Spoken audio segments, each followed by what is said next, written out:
All right, welcome back. Super Bowl coverage here at the Sheraton in Midtown Manhattan. Here he is, ladies and gentlemen, Rick Doc Walker, who knows what it's like to win a Super Bowl. How did your life change? Well, when you can put champion at the end of your name for the rest of your life, I mean, is that enough change for you?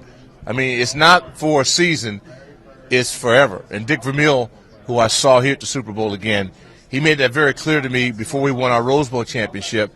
We actually kind of boycotted because the practices were so rough. And we go, hey, I thought this was supposed to be a treat. And he said, the treat, temporary, is to get in it. If you want to have a memory forever and be called champion for the rest of your life, you got to win it. And he went out and we scrimmaged that same day. And then he was right. We beat Ohio State. They were number one in the country. So you can be a collegiate champion for the rest of your life. So I think that's very important. No letdown for the Redskins after their Super Bowl championship. Why? You would think there'd be a little bit of a letdown, but the year after that Super Bowl, I mean, you really could have won the Super Bowl again the year after that. Well, because we were doubted because it was a strike-shortened year.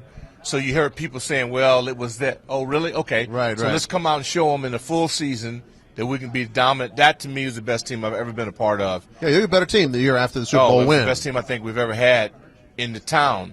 But we didn't finish. Right. And when you don't finish and win it, that's why it's so important. If you're here, you have to win it.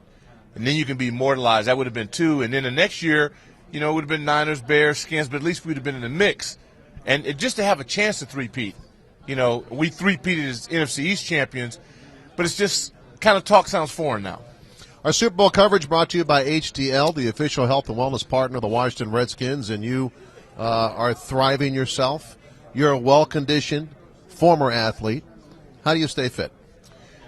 Well, Seriously now. Stay away from free food.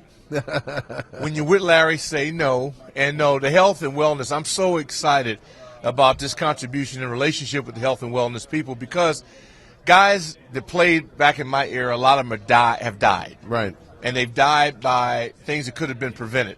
And lifestyle modification, it kills you because you try to be so big most of your life. Right. Well, then when you stop playing, big's not better. And so, I know how much you work out at the facility. I have not taken a cab here this week, or I've walked everywhere. Right. And we're a mile and a half from here. And I did this 3 times. And so my deal is to stay very active. Chris Cooley, our partner. And this is one thing I've impressed upon Chris. Chris is still young. Right. Chris is 31. 31. He's training like a lunatic. He just did a cleansing.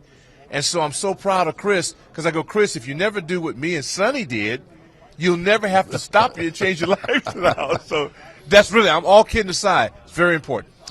All right. The timeliness of what we're doing here is going to segue into the Combine. After that, free agency, March 11th. After that, the official offseason program, April the 7th.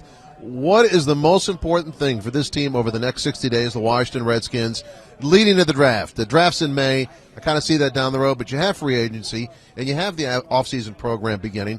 What's the most important thing for the next 60 days for the Skins? That we just get some football players, new blood, guys who are very hungry. The one thing about the Seattle Seahawks that impressed me most is the number of middle-round draft picks and free agents that are on their team. Yeah, I can't. Well, the Joe Jacobys, the Rollo McKenzies. I can go on and on and on. We built championships of guys that were football players, not combine winners and kings. Right. And I think sometimes they get too concerned about how tall somebody is, what their 40 time is, what their vertical jump is. We need football players. And so I'm sure Bruce is going to do a great job with that. Former Super Bowl. Obviously, anytime you win a Super Bowl, you can be called the champion. Also, the former star of the Sports Edge, Rick Doc Walker. You weren't expecting that, were you? Sports Edge, no. You weren't expecting that. No, you got me on that. Hey, man, pleasure to be on with you, Larry. Thank you, brother.